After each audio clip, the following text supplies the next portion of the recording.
अस्सलाम वालेकुम स्टूडेंट्स।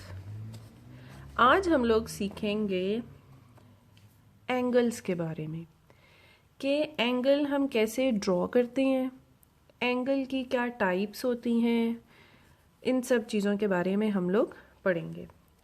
हम लोगों ने जब ये बच्चों चैप्टर स्टार्ट किया था तो उसमें मैंने आपको एक वीडियो लिंक आपके साथ शेयर किया था। उस वीडियो लिंक में आप लोगों ने पॉइंट, रे, लाइन, लाइन सेगमेंट, इन चीज़ों के बारे में पढ़ा था। उसके अंदर एक आपने वर्ड पढ़ा था रे, और जिसकी ऐसे थी शक्ल। ठीक है, अब सबसे पहले तो हमें ये पता होना चाहिए कि एंगल कहते किसको हैं, एंगल बनता कैसे है। तो उसके लिए आपको ये पता होना चाहिए कि ये जो एक रे है, ठीक है, या आप इसको आर्म भी कह सकते हैं, या आप इसे साइड भी कह सकते हैं, लेकिन बेसिकली ये शक्ल रे की ही है। जब दो लाइंस या दो साइड्स आपस में इंटरसेक्ट किसी कॉमन पॉइंट पे करती हैं तो हम उसे कहते हैं कि ये एक एंगल बना है।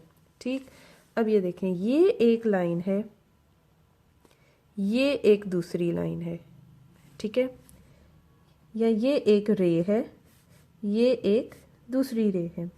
अब ये दोनों जो हैं ये इस पॉइंट के ऊपर आके मिली हैं। ठीक है, इस पॉइंट को हम कहेंगे सेंटर या वर्टेक्स। ठीक है, इसका नाम होगा सेंटर या वर्टेक्स।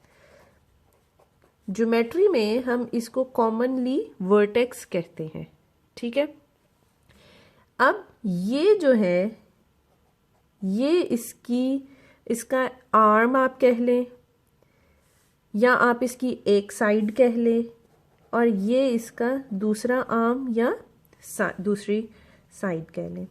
जब दो आर्म्स किसी कॉमन पॉइंट पे आके मिलते हैं, इंटरसेक्ट करते हैं, तो उस शेप को हम कहते हैं एंगल। उसके लिए हम एक स्पेशल वर्ड यूज करते हैं एंगल, के एंगल की जो कॉमन आपको शक्ल जो शक्ल होती है वो इस तरह की होती है, और इसके अंदर हम इस तरह का एक सिंबल लगा देते हैं। अब यहाँ पे देखें, a special word to describe the amount of turn between two arms or two rays that have a common end point. The special word is angles.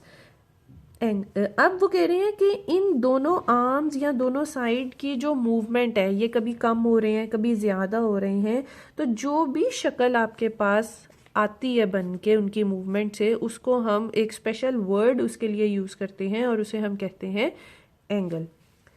We can say that an angle is the amount of space between two intersecting lines और rays meeting at a common point. और ये angle क्या है? This is the amount of space. अब देखें, इनके दरमियान में इतनी स्पेस है। अब अगर मैं एक एंगल इस तरह का बना रही हूँ, इसके दरमियान में थोड़ी स्पेस है, तो ये एक और नंबर का एंगल होगा, ये एक और नंबर का एंगल होगा, ये लेसर नंबर का एंगल होगा, ये ग्रेटर नंबर का एंगल होगा। ठीक है, लेकिन जो भी एंगल होगा उसके जो दोनों आर्म्स हैं वो एक कॉमन वर्टेक्स पे इंटरसेक्ट जरूर करेंगे। अगर वो इंटरसेक्ट नहीं करेंगे तो वो एंगल नहीं बन रहा। ठीक है, the two rays are called the sides और आर्म्स ऑफ द एंगल। इन दोनों को हम क्या कहते हैं? आर्म्स या sides of the angle. And the point where they meet is called vertex, और इसे हम क्या कहेंगे? वर्टेक्स। तो सबसे पहले तो आपको एंगल की एक बेसिक शक्ल पता होनी चाहिए कि एंगल की एक बेसिक शक्ल क्या है। और एंगल की जो बेसिक शक्ल है वो दो आर्म से दो रेज से मिलके बनती हैं। एक ये रे और एक ये रे। ठीक है,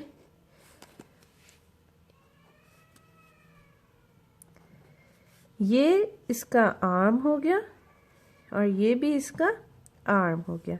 ये जो पॉइंट है इसे हम कहेंगे वर्टेक्स, और इसको क्या कहेंगे? एंगल। ये तो अब आपको पता लग गए। इसको हम इसका नाम ओ रख देते हैं, इसका ए रख देते हैं और इसका बी रख देते हैं। अब हमेशा याद रखना कि एंगल को अगर हमने रिप्रेजेंट करना है तो मैं इसको कैसे लिखूंगी, ये इसका साइन होता है और A O B, angle A O B. इसका मतलब ये है कि जो इसका सेंटर पॉइंट है वो कौन सा है, ओ, ठीक है, या वर्टेक्स क्या है, ओ। अब इसमें से ओ ए जो रे है वो आर्म है और ओ बी जो रे है वो भी आर्म है। ये बेसिक चीजें हैं जो आपको पता होनी चाहिए, ठीक है। ये देखें यहाँ भी लिखा हुआ है O A ray and O B ray are the arms of the angle and 0 is the vertex. The angle is donated as angle A O B. The unit for measuring angle is called degree. हम angles को कैसे major करते हैं, उसका unit क्या है, degree, और इस तरह लिखते हैं। फॉर एग्जांपल मैंने 30 का एंगल बनाना है तो मैं लिखूंगी 30 के ऊपर ऐसे छोटा सारा एक सर्कल लगा दूंगी, ठीक है। तो ये तो अभी हो गया एंगल्स का। अब एंगल्स की मुख्तलिफ टाइप्स हैं, काइंड्स हैं। Acute angle, obtuse angle, right angle, straight angle, ठीक है, रिफ्लेक्स एंगल। तो ये सारी क्या है, इसकी काइंड्स हैं। ये देखें यहाँ पे पेज नंबर 162 पे उन्होंने आपको जो फैन, हम लोग पेपर फैन बनाते हैं, तो पेपर फैन की मदद से उन्होंने आपको इन सब की शेप्स बताई हैं कि ये कैसे बनते हैं। अब देखें सबसे पहले हमारा जो टाइप्स ऑफ एंगल है,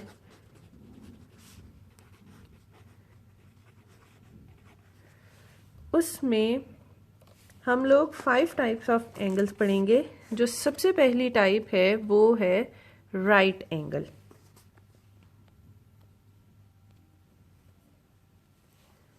तो नंबर 1 पे हम लोग पढ़ेंगे राइट एंगल। अब आपको ये पता होना चाहिए कि जो राइट एंगल होता है वो हमेशा 90 डिग्री का होता है, ठीक है। मैं आपको प्रोटेक्टर के बारे में बाद में बताऊंगी, अभी सिर्फ हम इनकी डेफिनेशंस पे फोकस करते हैं कि right angle is always equal to 90 degree और इसकी शक्ल हमेशा ऐसे होगी, एल,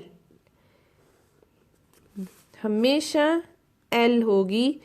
आपको कभी भी राइट एंगल की शक्ल नहीं भूलनी चाहिए। This is right angle of 90 degree. An angle of 90 degree is called right angle, ठीक है। नेक्स्ट है हमारी एक्यूट एंगल, ठीक है। Acute angle, acute angle is always less than 90 degree. 90 से छोटा कोई भी एंगल होगा वो हमेशा एक्यूट एंगल होगा। जैसे 90 से जो सबसे छोटा है 89, वो भी एक्यूट है। 10, 20, 30, 40, 50, 60, 70, 80 ये सारे एक्यूट एंगल्स हैं। इनके दरमियान में जो 15, 25, 13, 85, 75, 65, these are all acute angle. An angle less than 90 degree is called acute angle.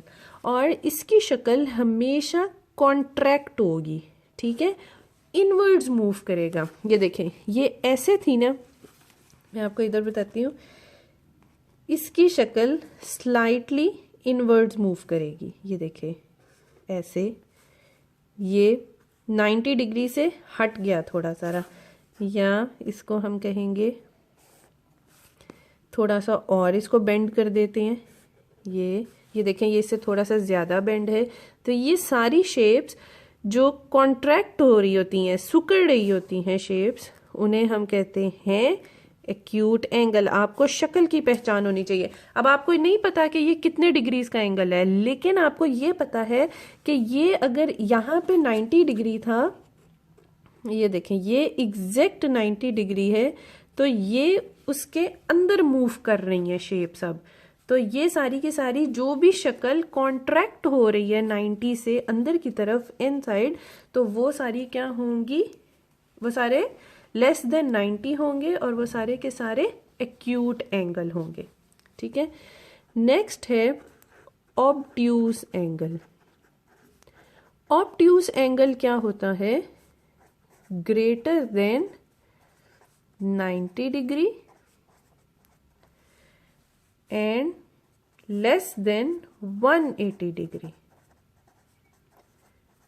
के 90 से ज्यादा और 180 से जो छोटा होता है एंगल उसे हम कहते हैं ऑब्ट्यूज एंगल। अब ये देखें ये 90 था, हम 90 से इस तरफ मूव कर गए तो एक्यूट हो जाएगा, और जब 90 से इस तरफ मूव कर जाएंगे तो वो ऑब्ट्यूज हो जाएगा। एक बात अभी आपने याद रखनी है कि मैं आपको सारे एंगल्स की जो कंस्ट्रक्शन है वो मैं आपको इस एक पॉइंट से, लेफ्ट लाइन सेगमेंट का जो लेफ्ट पॉइंट है, मैं आपको उधर से सारे बता रही हूँ। जब हम लोग राइट के ऊपर एंगल्स बनाते हैं तो फिर डायरेक्शन चेंज हो जाती है। अभी आपने इस पे कंफ्यूज नहीं होना, हम अभी सारी जो मैं आपको चीज समझा रही हूँ वो कंसिडरिंग लेफ्ट पॉइंट बता रही हूँ, ये वाला जो पॉइंट है। ठीक है, अब ये देखें, अब हमने ऑब्ट्यूज एंगल बनाना है। ये मैंने एक लाइन लगाई, ये 90 डिग्री का पहले बना के बताती हूँ आपको। ठीक है, ये तो हो गया 90 का। अब 90 से इस तरफ मूव कर गया, इधर मेरे पास स्पेस थोड़ी है तो मैं थोड़ा सा स्लाइटली मूव बस करती हूँ। ये देखें, ये इधर को मूव की है, सो ये क्या है, obtuse angle. Angle greater than 90 degree but less than 180 degree is called obtuse angle। ये देखें, ये भी obtuse angle की शक्ल है। ठीक है, तो ये सारे के सारे क्या हैं, obtuse angle expand। अब आप ये देखें, ये expand हो रहे हैं सारे, ये इनका एंगल, ये सारे के सारे क्या है, ये 90 डिग्री से ज्यादा हो रहे हैं, एक्सपैंड हो रहे हैं। ठीक है, ये 90 था इधर और ये उससे एक्सपैंड हो गए हैं। So right angle, acute angle, obtuse angle. Next है हमारा स्ट्रेट एंगल।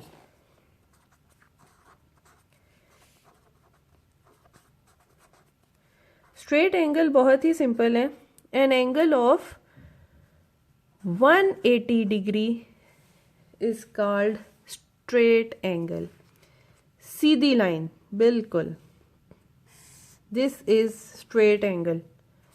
ठीक है, an angle of 180 degree is called straight angle।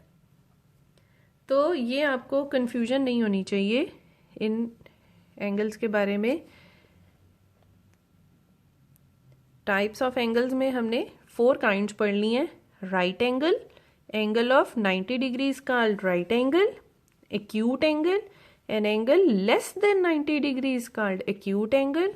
obtuse angle, an angle greater than 90 degree but less than 180 degree is called obtuse angle। straight angle, an angle of 180 degree is called straight angle। आपको इनकी ये basic शक्लें पता होनी चाहिए कि इनकी basic शक्ल, अभी तो हमने एंगल ड्रॉ करना नहीं सीखे हैं, तो हमें बेसिक शक्ल पता होनी चाहिए कि बिल्कुल जो एल होगी वो राइट एंगल होगा, बिल्कुल एक सीधी लाइन स्ट्रेट एंगल होगा। 90 डिग्री से एल थोड़ा अंदर की तरफ अगर चला गया है तो एक्यूट हो जाएगा, अगर थोड़ा बाहर की तरफ आ गया है तो ऑब्ट्यूज हो जाएगा। अब एक और है हमारा angle, that is reflex angle. 5 पे है रिफ्लेक्स एंगल। अब इसकी शक्ल कैसी है, angle greater than 180 degree is called reflex angle. An angle greater than 180 degree but less than 360 degree is called reflex angle. और ये अब कैसे बनता है, इसकी शक्ल ऐसे होगी, आउटवर्ड्स, ठीक है। अब ये देखें ना, ये 180 डिग्री था, अब इससे जितने भी बाहर की तरफ आना शुरू हो जाएंगे वो सारे के सारे क्या होंगे, अगर ये देखें ये 90 डिग्री का आपका था और ये 180 का था, इससे बाहर की तरफ जब आपका एंगल आ जाएगा तो वो क्या कहलाएगा, रिफ्लेक्स एंगल, ठीक है। तो अभी हम लोगों ने बच्चों क्या सीखा है, kinds of angle, what are the basic shapes of angles, वो हमने पढ़ी है। अब बहुत ही सिंपल क्वेश्चंस हैं जो हम करने लगे हैं। नेम द फॉलोइंग एंगल्स, बहुत सिंपल, ठीक है, ये आपने बुक पे ही काम करना है। Name the following angles. एक बात और आपने याद रखनी है हमेशा कि आपकी जो बेस लाइन होती है दैट इज, वो हमेशा सीधी होनी चाहिए, ये टेढ़ी नहीं होनी चाहिए आपकी, ठीक है। अब इसके अंदर नेम द फॉलोइंग एंगल्स, अब यहाँ पे अब आपको थोड़ी सी कंफ्यूजन होगी, लेकिन आपने ये ध्यान रखना है कि एंगल कॉन्ट्रैक्ट हो रहा है या एक्सपैंड हो रहा है। अब यहाँ पे देख लें, यहाँ पे उन्होंने आपको एंगल राइट साइड पे बना दिए, ठीक है, लेकिन आपने इससे कंफ्यूज नहीं होना, आप सिर्फ ये देखें कि क्या ये एंगल अंदर की तरफ गया है, तो ये एंगल अंदर की तरफ इनवर्ड्स कॉन्ट्रैक्ट हो रहा है, तो ये इसको हम क्या कहेंगे, एक्यूट एंगल, कि ये क्या है, एक्यूट एंगल। अब ये देखें, ये है तो बिल्कुल एल है, लेकिन एल को उन्होंने थोड़ा सारा स्लाइटली टेढ़ा बनाया हुआ है, तो ये कौन सा एंगल होगा, राइट एंगल, ठीक है। आपने इनके नाम बताने हैं खाली इन शक्लों के, कि एक्यूट एंगल, राइट एंगल।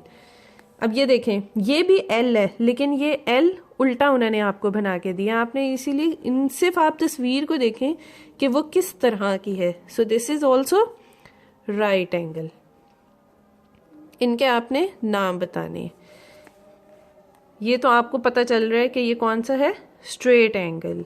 ये देखें, ये कौन सा एंगल है, इसका एंगल बाहर की तरफ है। रिफ्लेक्स एंगल की पहचान ये भी होती है कि जो इसका एंगल होता है, इनमें देखें एंगल अंदर की तरफ है लेकिन इसका एंगल बाहर की तरफ है, तो दिस इज रिफ्लेक्स एंगल।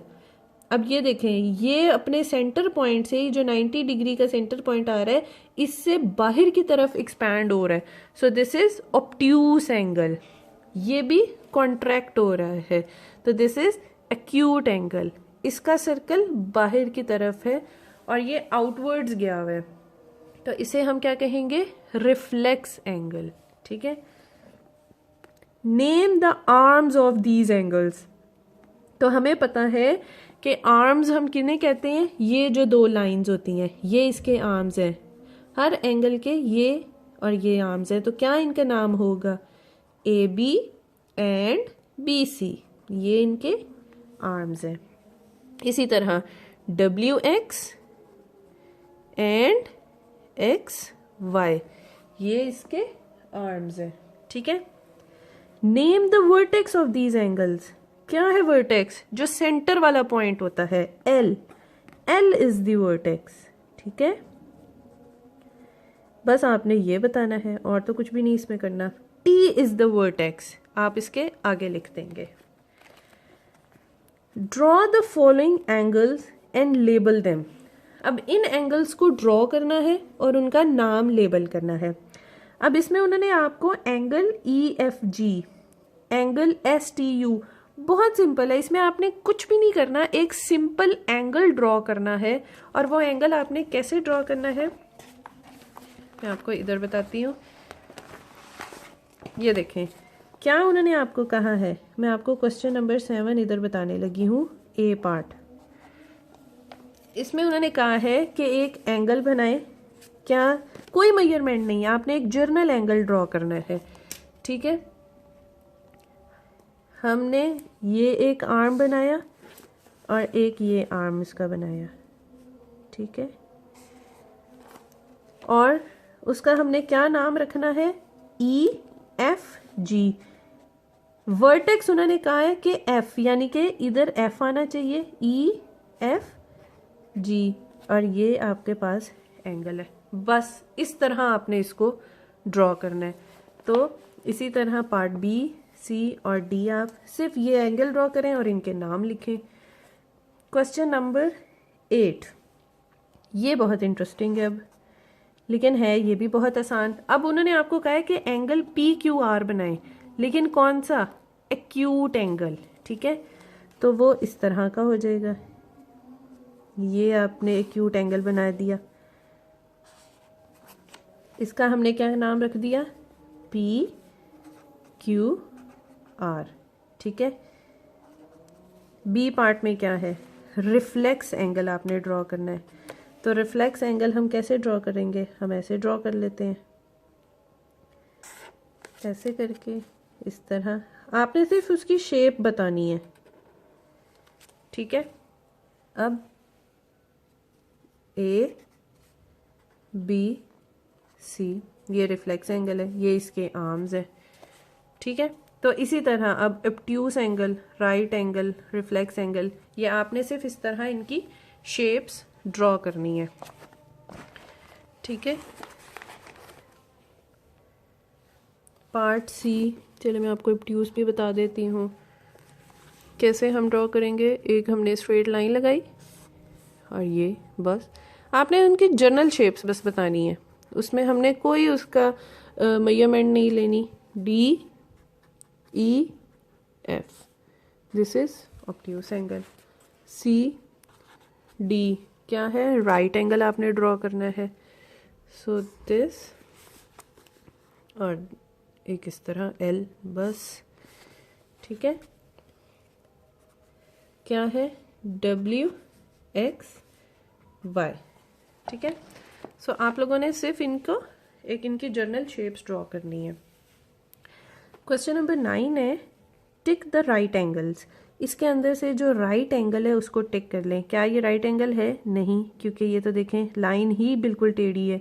ये भी राइट एंगल नहीं है, क्योंकि मैंने आपको कहा था कि जो हमारी बेस लाइन होती है वो स्ट्रेट आनी चाहिए।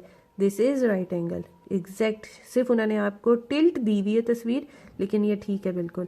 और ये भी राइट साइड के ऊपर उन्होंने एंगल ड्रॉ किया हुआ है, so this is right angle. So students, हम लोगों ने आज एंगल्स के बारे में पढ़ा है।